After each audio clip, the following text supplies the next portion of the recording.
I have been putting this video off for a month now because I thought maybe I would read something in December that was gonna save the year for me. Little did I know I wouldn't read anything in December at all.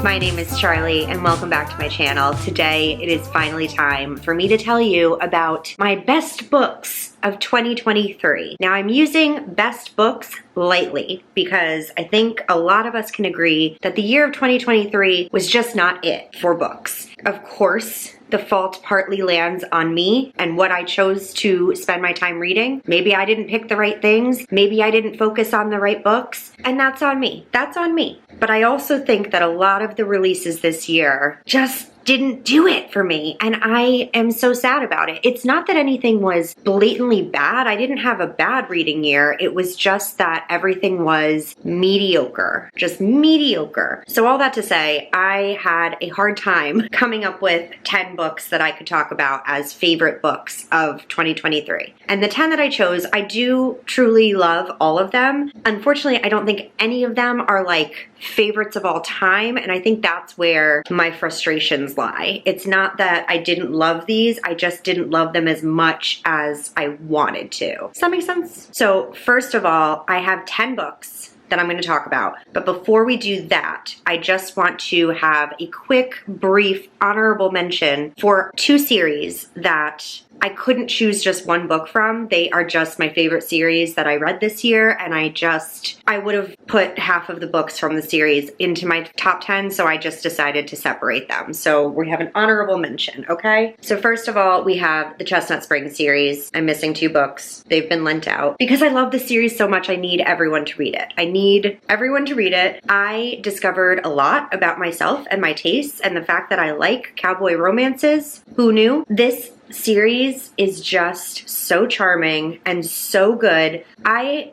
think it's rare, at least for me, when I read series or books that all take place in the same universe in a romance, a lot of times they feel very similar. Even though different characters are focused on in each book, I sometimes feel like it still kind of all feels the same, and by book 4, 5, 6, it gets a little bit stale. This did not have that at all. In fact, one of my favorite from the series is book 5, the last book. I just think Elsie Silver has a really amazing way of writing really unique characters and really unique stories and really unique relationships that aren't like what you see every single day. I loved it. I loved it. I definitely want to reread it. I definitely will pick up Elsie Silver in the future. And if you're wondering, my top one is Heartless, which is book 3, and then Hopeless, and then Reckless, and then Flawless, and then Powerless. That's my order. And then my absolute favorite series of the year, hands down, 5-star series. I gave every single book 5 stars. It's not necessarily a surprise to me because I expected to love them because everybody loves them and it's an amazing author, but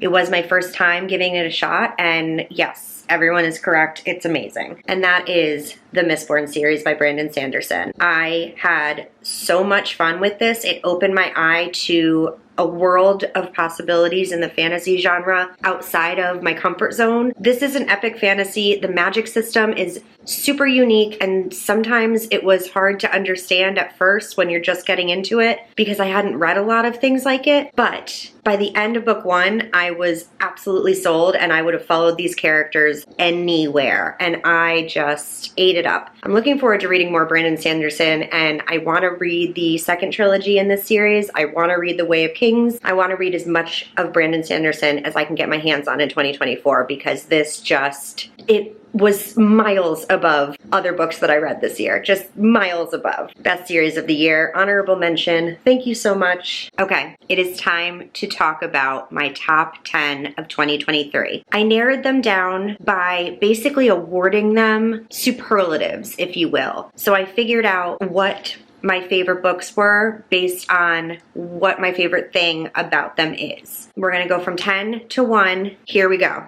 Ready? Coming in at number 10. This book I am awarding the best payoff because this was a book that I have attempted to read 2 or 3 times and couldn't quite get into it enough to follow through. And then this year was the year. I did it. I finally did it. And by the end of the book, I just could not believe how dumb I was that I was struggling with it, because it was excellent. It was just excellent. And that is Golden Sun by Pierce Brown. I loved Red Rising so much, and I don't know why I struggled with this so much. I don't know why. I don't know if it was just the first 100 pages were really slow, but by the time I got about halfway through, I was so sold, and I love this. I love this series. I love this world. I had so much fun with this. It was the best reward for my efforts, honestly. Loved it. Loved it. Coming in at number 9, I am calling this the best written book. To me, I think that it was topical, it was smart, it was intelligent, it was interesting, it was suspenseful, it had amazing characters. The writing was so excellent that I loved it. I loved it so much, and I think that this author deserves all the accolades, because so far everything I've read from him is incredible. And that is All Their Sinners Bleed by S.A. Cosby. I just loved this. I think this was so incredibly well done, and I want to read everything from S.A. Cosby. I do. I truly was just so impressed by this book. I was so taken aback because I was a little bit nervous going into it, and it just blew me away, and I was so happy. Coming in at number 8, we have my favorite new world that I read about this year, and that is Jade City by Fonda Lee. I just think this world was so unique, so interesting, so fascinating. It almost felt like Peaky Blinders-ish in a way, but then it also they had like technology that Peaky Blinders time period would never have. But it was just, I don't know, there was something about it that was so different and interesting. It was so much fun to figure out like how the magic works, how the world works, how the different factions coincide with each other. It was so inventive. I cannot wait to continue with this series because I just love these characters and I loved this world. I loved it. Loved it. Coming in at number 7, we have my most controversial favorite book of the year. If you've been watching my Bookmas videos, if you've been watching my channel this month, I think you probably know what book I'm about to talk about. I have held it up in embarrassment a few times this month, and I'm not embarrassed. I don't know why I'm embarrassed. Just because other people did not love this or even like it, I loved it and liked it. I liked it and loved it, and I loved it and liked it. And that is Midnight is the Darkest Hour by Ashley Winstead. I love Ashley Winstead. In My Dreams I Hold a Knife is probably one of my favorite thrillers of all time. It's definitely up there. This one, while I liked it for very, very different reasons, I think I just really enjoy her writing. It was probably beneficial that I was sort of forewarned before going into this that it was more about the romance than about the thriller aspect. And I think that that was helpful because I think that I was sort of prepared for the way the story unfolded. This was just such a fun and romantic and insane Bonnie and Clyde moment. I just had the best time watching these two characters, specifically Ruth, the way she came into her own after having been basically abused and held hostage in this like conservative, ultra religious town where everybody was just not good. They were not good people. She really had to sort of figure out the world on her own, figure out herself and her likes and her dislikes and her feelings and what love looks like and what right and wrong looks like. It was so much fun. I had so much fun, and by the end I was just like screaming and shouting, and I loved it.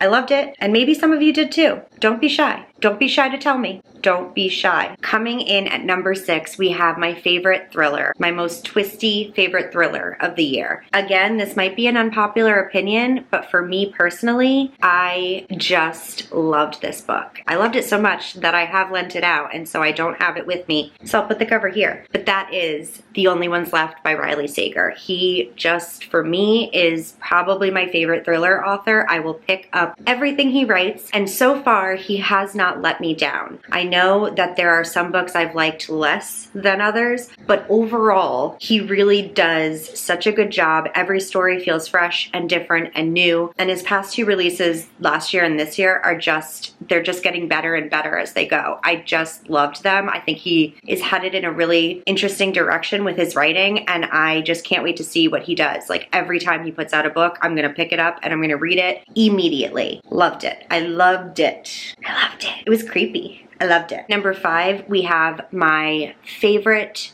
most relatable book that I read this year. By telling you this, that might be a little revealing about me and my personality and my issues and my anxiousness and my quirks and my whatever, but this main character she was me. She was me, and the way that it was handled was so lovely to see. The way that she was handled by her love interest, Jack, was so lovely to see. I don't know why I'm talking about it without holding it up. It's Love Theoretically by Ali Hazelwood. I've loved all of Ali Hazelwood's books, but this one in particular, and I think because of the relatability, it just did something special for me. I am so in love with these characters, and I had a hard time at times because it was seriously holding up a mirror to myself. And it was really challenging to witness. And I just had so many similar feelings to Elsie, with my anxiety, with being vulnerable, with letting people in, with all of it. I feel like I'm giving you too much information about my life. What else is new? I loved it. Coming in at number 4, we have the best cliffhanger that I read this year. And when I say cliffhanger, I mean, holy cow. Everyone out there who has not read the series yet is so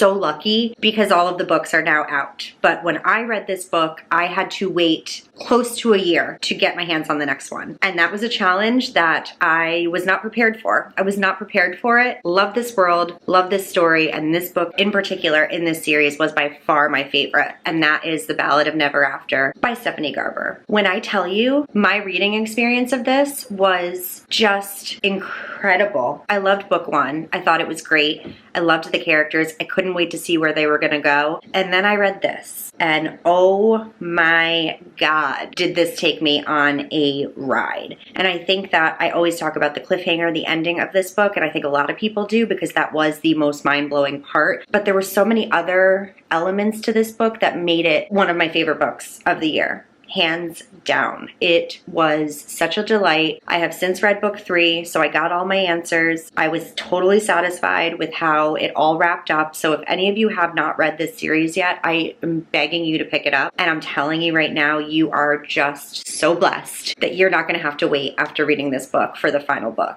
You're welcome. We're down to the top 3. The top 3 of 2023. Are you guys getting excited? A little bit. Number 3 is a book I'm calling most memorable, but also most thought-provoking. And that is another book that I have since lent out that I do not have in my possession currently, so I will put the cover right here. Any Man by Amber Tamblyn. This book blew my freaking mind. The way it was written and the conversation that it elicited was so unique, so difficult to read, so challenging to read. I mean, it really did. It hurt. It hurt a lot, but at the same time, it was so important of a conversation. And honestly, I've said this before when I've talked about this book, but I honestly feel like this book should be like taught in school. I don't know if it would be okay to teach high schoolers, but maybe college, definitely college. I think it was so important. I think it was such an important conversation. I struggled my way through it, like I think a lot of people did, because the conversation was difficult to have, but it needs to be had. It just does. I have not stopped thinking about it. I want everybody I know to read it. I want all of you to read it, to pick it up. There are serious trigger warnings, so please look that up before you go into it, because I don't want anyone to have a hard time with it. But if you think you can handle it, which I chose to believe that I could, and I did, it's worth it. 100% worth it. Have you ever seen me be so serious? This was like dramatic. Okay. Coming in at number 2, the book that I am calling the most unhinged book of 2023. I think many of you who have been here for a minute will know exactly what I'm about to hold up. Mayfly by C.J. Lead. This book was just insane. Insane in the best way. It was so unhinged. It was so uncomfortable. It was so ridiculously crazy cuckoo bananas, but I ate up every single second of it, and I will never stop thinking about it. I will never stop thinking about it. I want to reread it. I want to live it. No, I don't want to live it. I take it back. I don't want to live it. I want to live in the world through reading, not through actually living in the world, because I can't do that. This was just such a fun surprise. And I think that was the best part for me, is that this book was not on my radar in any way, shape, or form until I saw somebody else, Katie Coulson, go cuckoo bananas over it, and I picked it up on a whim. I did not know what to expect, but I was so pleasantly surprised by this, to the point where it made it into my top 2 books of the year. I mean, anybody that hasn't picked this up yet, please pick it up, and please let me know all of your thoughts, because I think this is a book that I could talk about forever and ever and ever and ever. Okay, this is it. We've made it. We've made it to the final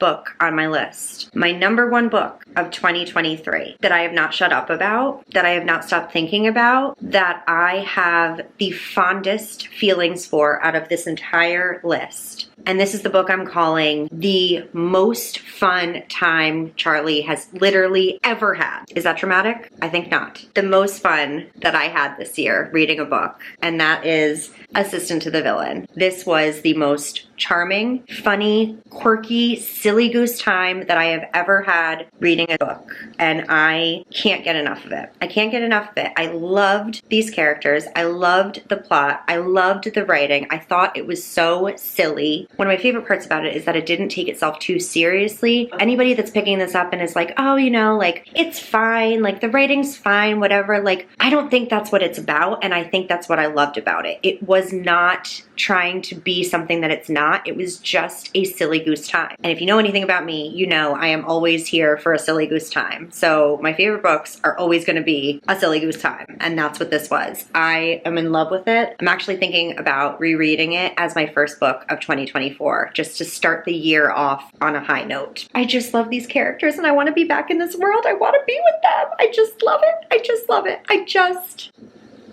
I love it. I love it. And that's it. Out of the 110, I think, ish books that I've read this year, these books are the top 10. These are my favorite ones. We had some thriller, we had some horror, we had some fantasy, we had some romance, we had a nice little mixed bag. I had a great time with all of these, so if you haven't read any of them, please pick them up and please let me know what you think. If you have read any of them and you strongly disagree with me, also let me know what you think. And instead of leaving an emoji, if you made it this far into the video, please, all of you, in the comments down below, tell me what your favorite book of 2023 is, because I just might use that information in a video in 2024.